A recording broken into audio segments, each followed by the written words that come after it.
Hello, this is Rajesh Juneja, and let us discuss how to learn good English. First of all, I would like to talk about the problem why we cannot learn English. हमें problem क्या आती है English सीखने में? देखिए, सबसे बड़ी problem जो है वो होती है किसी भी स्किल को सीखने के लिए, क्योंकि लैंग्वेज जो है वो एक स्किल है, हुनर है, जो कर कर के आता है। पहले हम किसी को देखते हैं, फिर हम ट्राई करते हैं और प्रैक्टिस करते हैं। तो सीखना इसके लिए बहुत ज़रूरी है, सिर्फ याद करने वाली चीज़ नहीं है। तो इसके लिए सबसे ज़रूरी चीज़ है इंटरेस्ट। तो अगर इंटरेस्ट है आप में, तो आप दूसरों को देख करके बड़ी जल्दी सीख सकते हैं। और दूसरी बात है कि तरीका क्या है, उसमें कौन सी बातें ध्यान रखनी होती है। इंग्लिश सीखने के लिए मेनली अगर हम बात करें तो there are two things in English. If we want to say it in simple way, one thing on one hand there is grammar.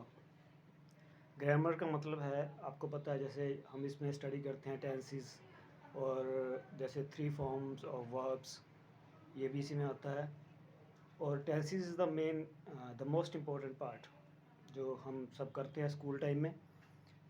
तो उसमें क्या होता है ग्रामर में, इसके अलावा दूसरे टॉपिक्स जैसे प्रेपोजिशंस, आपको पता होगा, जैसे on, in, at, by, from, these are the prepositions, ये भी इसमें यूज़ होती है। इसके बाद हम स्टडी करते हैं active and passive voice and change the narration, direct indirect speech. So in this way there are some other topics also. सबसे इम्पोर्टेंट है इसमें टेंसेस। तो इसमें होता क्या है, सारी ग्रामर में क्या होता है, इसमें रूल्स होते हैं। जैसे कि अगर मान ले, जैसे मैं बोलता हूँ कि language is just like a game, क्योंकि सब लोग जिनको आती है वो यूज़ करते हैं, जिन्होंने ये सीखी हुई है। तो ये लाइफ में यूज़ करने वाली चीज़ है, एक स्किल है, और एक गेम की तरह आप इसको अगर लेंगे तो दैट विल बी बेटर। तो इसमें ये रूल्स हैं, जैसे किसी गेम में रूल्स होते हैं।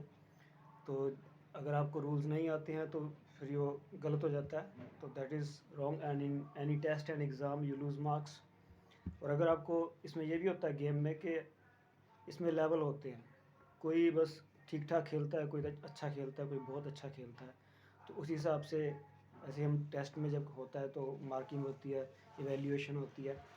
ऐसे ही आइल्स में जो टेस्ट है इंटरनेशनल इंग्लिश का, उसमें इसको बैंड्स में कन्वर्ट करके बताते हैं कि इसमें इतने बैंड, आपके इतने बैंड आए हैं, वो भी स्कोर है। There are different methods of scoring. तो एक चीज़ हो गई ग्रामर, और दूसरा चीज़ क्या है सीखने वाला, वो है वोकेबुलरी। तो मैं इसको दो मेन पार्ट्स में डिवाइड करूँगा। तो इसके दोनों चीज़ों को सीखना पड़ता है, दोनों की अपनी अपनी इम्पोर्टेंस है, और दोनों ही मेन पार्ट्स हैं इसके स्किल के।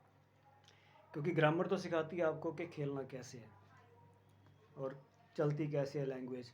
जब आप ग्रामर टेंसेस भी आ गए तो आपकी लैंग्वेज आप यूज़ करना स्टार्ट कर सकते हैं। तो उसके बाद उसको अच्छा कैसे करोगे, अच्छा करने के लिए आपको वोकेबुलरी चाहिए, दैट डिसाइड्स आवर लेवल और स्टैंडर्ड। तो सिंपल वर्ड्स अगर आपको आते हैं, थोड़े वोकेबुलरी आपकी कम है, थोड़ी है, तो आप इतना अच्छा नहीं बोल पाओगे, तो फ्लुएंसी आपकी सफ़र करेगी, आपकी स्पीड नहीं बनेगी, आप इजीली बोल नहीं पाओगे, रुक जाओगे बीच बीच में जब वर्ड्स नहीं पता।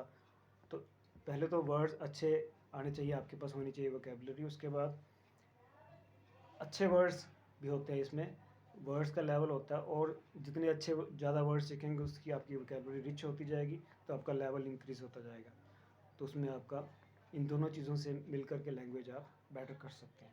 और इसमें एक चीज़ और बताना चाहूँगा, इसके अलावा छोटी मोटी बातें और भी होती हैं, लेकिन बहुत इंपॉर्टेंट है। उसमें सबसे इम्पोर्टेंट बात होती है प्रोनाउंसिएशन की, जिसमें हम यहाँ जैसे इंडिया में बहुत सारे लोग इसको ध्यान नहीं देते और रॉन्ग प्रोनाउंस करते हैं वर्ड्स को। तो ये भी बहुत ज़रूरी होता है। और इंग्लिश में इतने सारे वर्ड्स हैं, क्योंकि English is a big language, there are millions of words. तो अगर आप किसी वर्ड को रॉन्ग प्रोनाउंस करते हैं तो देयर आर मैनी चांसेस कि वो आपका, अगर उसको आपने गलत प्रोनाउंस किया तो वो कुछ और वर्ड बन जाता है। वो कितने सारे वर्ड्स हैं, कई बार जैसे फॉर एग्जांपल BEAR, इसको कुछ लोग प्रोनाउंस करते हैं beer, that is wrong. The right pronunciation is bear. अगर आप इसको बियर करोगे तो वो दूसरा वर्ड बन जाता है BEER, बियर पीने वाली हो जाती है. तो दिस इज़ एन एग्जांपल. तो प्रोनाउंसिएशन जैसे कि जिसको उच्चारण बोलते हैं वो भी बहुत इंपॉर्टेंट चीज़ है. तो that is also to be taken care of. So that's all for now. See you. Keep learning, keep growing. All the best. Bye bye.